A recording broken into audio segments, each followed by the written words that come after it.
இன்றைய வேத வசனத்தை தியானிக்க போகிறோம். வாங்க தியானிக்க போகலாம்.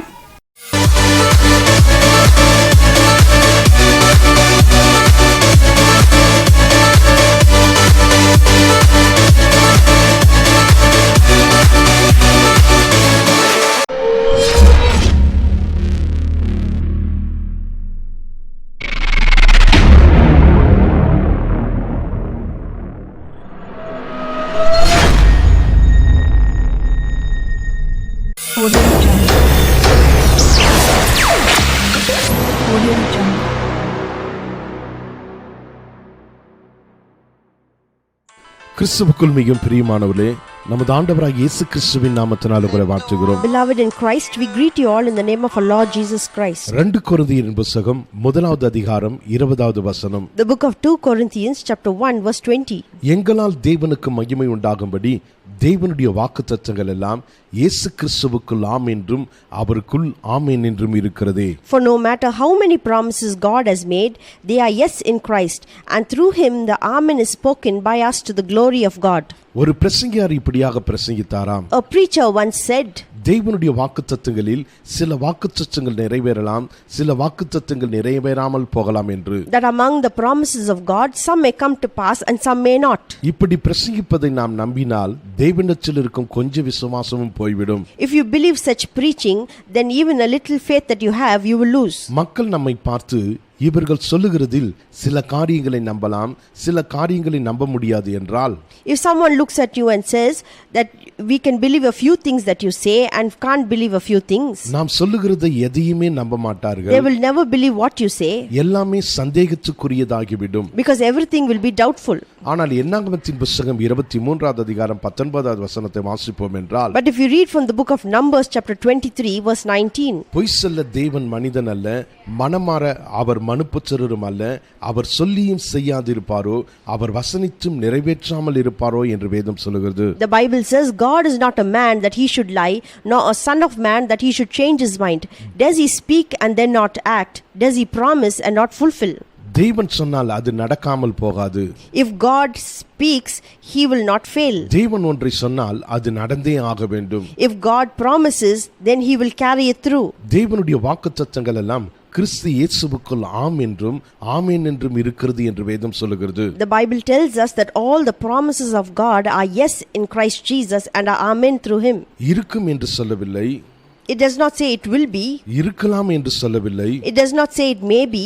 தேவனுடைய வாக்குத்தத்தங்கள் எல்லாம் ஆம் என்றும் ஆமென் என்றும் இருக்கிறது என்று It சொல்லப்பட்டிருக்கிறது. says all the promises of God are yes and amen in Christ. கடந்த காலத்தில் இருக்கிறது என்றல்ல, It does not say that it was in the past. எதிர்காலத்தில் இருக்கும் என்றல்ல, It does not say it will be in the future. நிகழ்காலத்தில் இருக்கிறது என்று சொல்லப்பட்டிருக்கிறது. But it says that it is in the present. இந்த வசனத்தில் கவனிக்க வேண்டிய முக்கியமான காரியம் என்னவென்றால், The most important thing in this verse is வாக்குத்தத்தங்கள் எல்லாம் நமக்கு இப்பொழுது உண்டாயிருக்கிறது, that all the promises are for now, கிறிஸ்து இயேசுவுக்குள் உண்டாயிருக்கிறது என்பதாகும். and they are in Christ Jesus. Pavul அவருக்குள் இருக்கிறது என்பதை வலியுறுத்துகிறார். Here St. Paul emphasizes and says that it is in Christ Jesus. ஆகவே தான் இந்த வசனத்தில் அவருக்குள் என்ற வார்த்தை 2 முறை வருகிறது. That's why the word in him is repeated twice. ஒரு வசனத்தில் ஒரு வார்த்தையோ ஒரு வாக்கியமோ ஒன்றுக்கு மேற்பட்ட முறையில் வரும்போது, If a word is more than twice in the verse, அதை கவனிக்க வேண்டும். then we have to pay attention, ஏனென்றால் அதன் மூலமா ஏதோ ஒன்று வலியுறுத்தப்படுகிறது. because something is being emphasized. அவருக்குள் என்று சொன்னால், When you say in him, இயேசு கிறிஸ்துவுக்குள் மட்டுமே தேவனுடைய பரிபூரணம் எல்லாம் இருக்கிறது. all the fullness of God is in Christ Jesus. இயேசு கிறிஸ்து தான் சகல நன்மைகளையும் நமக்கு கொண்டு வரும் வாய்க்காலாய் இருக்கிறார். Jesus is a channel that brings all the good things into our lives. அவர் இல்லாமல் நாம் எதையுமே பிதாவினிடத்திலிருந்து பெற்றுக்கொள்ள முடியாது. You can't receive anything from the Father apart from Jesus. இயேசு கிறிஸ்துவின் மூலமே பிதாவோடு உறவு கொள்ள முடியும். Only through Jesus Christ you can have fellowship with the Father. நம்முடைய ஆசீர்வாதத்தை பெற்றுக்கொள்ள முடியும். You can receive your blessing. ஆகையால் தான் யோவான் எழுதின சுவிசேஷம் 14வது அதிகாரம் 6வது வசனத்தில், That's why in the Gospel of John chapter 16 verse 6, இயேசு இப்படியாக சொல்கிறார், Jesus says, நானே வழியும் சத்தியமும் ஜீவனுமாய் இருக்கிறேன், என்னாலே அல்லாமல் ஒருவனும் பிதாவினிடத்தில் வரான். I am the way, the truth and the life. No one can come to the Father except through me. இயேசு கிறிஸ்து இல்லாமல் வேறு வழி இல்லை என்று வேதம் போதிக்கிறது. The Bible teaches us that without Jesus Christ there's no other way. வேதத்தின் மைய போதனையே கிறிஸ்துவின் மூலம் பிதாவோடு நமக்கு உண்டாகும் உறவை பற்றினது.